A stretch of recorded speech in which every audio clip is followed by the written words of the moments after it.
প্রথমে নমস্কার মিডিয়া বন্ধুকে।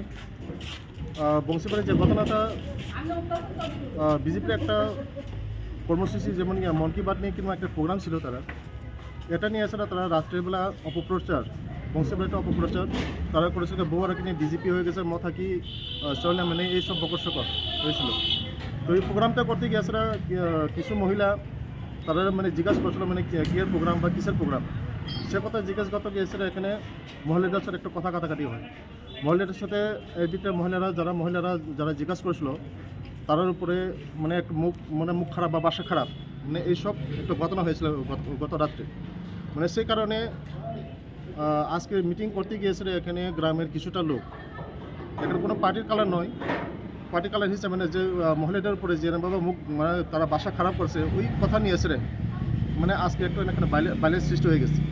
মানে সেটাই বংশীবাড়ির ঘটনা। কারণ আমরা তো চাই যদি টিপ্রামতো আর বিজেপিটা অ্যালায়েন্স পার্টনার, যদি ওইখানে যদি ওই সব যদি হয়, এখনও তো গ্রামের বিসি যারা চালাইতেছে তারা একটা মেম্বার প্রধান আছে, তাদেরও কোনো এখানে কোনো নেই। তাদের তরফ থেকে একটা অভিযোগ করা হয়েছে, তাদেরকে কার্যকর্তাদেরকে দা লাঠি নিয়ে তাদেরকে মারধর করা হয়েছে এবং তারা গুরুতরভাবে আহত, বাইক ভাঙচুর করা হয়েছে। এই বিষয়ে আপনি কি বলবেন? না, এই বিষয়ে তো আমি প্রথমেই বললাম এখানে যে এখানে কোনো পার্টি কালারে নয়, ওই যেখানে তো মহিলাদের উপরে যখন মুখ খারাপ বাসা খারাপ যখন ব্যবহার করছে ওই কারণে গ্রামের কিছুজন লোক মানে এটা সহ্য না করতে পারে, মানে তারা মিটিংয়ে গিয়েছে মানে মারধর হয়েছে এখানে।